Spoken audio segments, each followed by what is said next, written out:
നമസ്കാരം. ഹോർമൂസ് കടലിടുക്ക് തുറന്നില്ലെങ്കിൽ ഇറാന്റെ എണ്ണപ്പാടങ്ങളും വൈദ്യുതി നിലയങ്ങളും അടക്കം നശിപ്പിക്കുമെന്ന മുന്നറിയിപ്പാണ് ട്രംപിന്റെ വക, അതായത് അമേരിക്കൻ പ്രസിഡന്റ് ഡൊണാൾഡ് ട്രംപിന്റെ വക നിലവിലെത്തിയിരിക്കുന്നത്. ഇറാനുമായി ഗൗരവമായ ചർച്ചകൾ പുരോഗമിക്കുകയാണെന്നും തങ്ങളുടെ ആവശ്യങ്ങൾ നടപ്പായില്ലെങ്കിൽ ഹോർമൂസ് അടച്ചിടാൻ തന്നെയാണ് തീരുമാനമെങ്കിലും US അവരുടെ എണ്ണപ്പാടങ്ങൾ, വൈദ്യുതി ഉൽപാദന നിലയങ്ങൾ, ഗാർഹ് ദ്വീപ് തുടങ്ങി മറ്റ് പ്രധാനപ്പെട്ട കേന്ദ്രങ്ങളെല്ലാം ആക്രമിക്കുമെന്നാണ് സമൂഹ മാധ്യമമായ ട്രൂത്ത് സോഷ്യലിലൂടെ ട്രംപ് വ്യക്തമാക്കിയത്. ഇതാണ് തന്റെ നയം എന്ന കാര്യത്തിൽ. അതായത് ഇറാനിലേക്ക് കുടിവെള്ളം ശുദ്ധീകരിച്ചെത്തുന്ന ഇടങ്ങളും ആക്രമിക്കുമെന്നും മുന്നറിയിപ്പിൽ പറയുന്നുണ്ട്. ഇത്തരം ആക്രമണങ്ങൾ ഇറാനുമായുള്ള സംഘർഷത്തിൽ കൊല്ലപ്പെട്ട US സൈനികരുടെ മരണത്തിനുള്ള പകരം വീട്ടലായിരിക്കുമെന്നാണ് ട്രംപിന്റെ വിശദീകരണവും. കഴിഞ്ഞ ആഴ്ചയാണ് ഇറാന്റെ ഊർജ നിലയങ്ങളെ US ആക്രമിക്കുന്നത് ഏപ്രിൽ 6 വരെ നിർത്തിവെക്കുകയാണ് എന്ന് ട്രംപ് അറിയിച്ചത്. ഇറാനുമായുള്ള ചർച്ചകൾ നടക്കുകയാണെന്നും ട്രംപ് പറയുമ്പോഴും അധിക സൈനികരെ പ്രദേശത്ത് അമേരിക്ക വിന്യസിക്കുന്നുണ്ട്. കരയാക്രമണം ലക്ഷ്യമിട്ടുള്ള പ്രവർത്തനങ്ങൾ നടത്തുന്നതിനൊപ്പം ചർച്ചകൾക്ക് തയ്യാറാണ് എന്ന് അറിയിക്കുന്ന അമേരിക്കൻ നിലപാടിനെ വിമർശിച്ചും ഇറാനും രംഗത്തെത്തിയിരുന്നു. അതേസമയം യുഎസുമായി നേരിട്ട് ഒരു തരത്തിലുള്ള ചർച്ചകളും നടത്തുന്നില്ല എന്നാണ് ഇറാൻ നേതാക്കൾ വ്യക്തമാക്കുന്നത്. എന്നാൽ പ്രദേശത്തെ US സൈനിക നീക്കങ്ങൾ അവസാനിപ്പിക്കുക എന്ന ലക്ഷ്യത്തോടെ ഇറാനിലെ പുതിയതും കൂടുതൽ മികച്ചതുമായ നേതൃത്വവുമായി ചർച്ചയിലാണ് എന്ന് ട്രംപ് ട്രൂത്ത് സോഷ്യൽ കുറിച്ചു.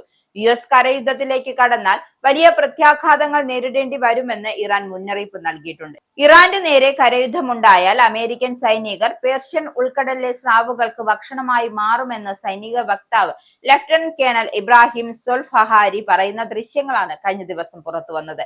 ഇറാന്റെ ക്രൂഡ് ഓയിൽ കയറ്റുമതിയിൽ 90% നടക്കുന്നത് ഈ ദ്വീപ് വഴിയാണ്. ഇത് പിടിച്ചെടുക്കുന്നതിലൂടെ ഇറാന്റെ സാമ്പത്തിക സ്രോതസ് പൂർണ്ണമായും തടയാമെന്നാണ് ട്രംപ് കരുതുന്നത്.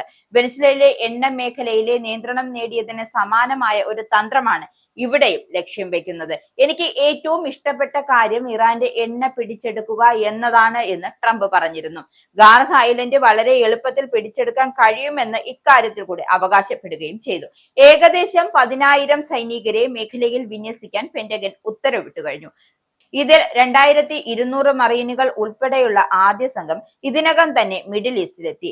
82ാം എയർബോൺ ഡിവിഷനിൽ നിന്നും കൂടുതൽ സൈനികരും വരും ദിവസങ്ങളിലെത്തും. ഗാർഹ് ഐലൻഡിലെ സൈനിക കേന്ദ്രങ്ങൾക്കു നേരത്തെ തന്നെ അമേരിക്ക ശക്തമായ ആക്രമണം നടത്തിയിരുന്നു.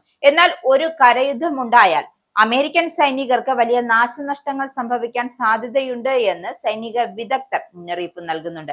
സമാധാന ചർച്ചകൾക്കായി ട്രംപ് ഇറാനുമേൽ ഏപ്രിൽ 6 വരെ സമയം അനുവദിച്ചിട്ടുണ്ട്. ഈ കാലാവധിക്കുള്ളിൽ ഇറാൻ വഴങ്ങിയില്ല എങ്കിൽ എണ്ണ കയറ്റുമതി കേന്ദ്രങ്ങൾ നേരിട്ട് ആക്രമിക്കപ്പെടും.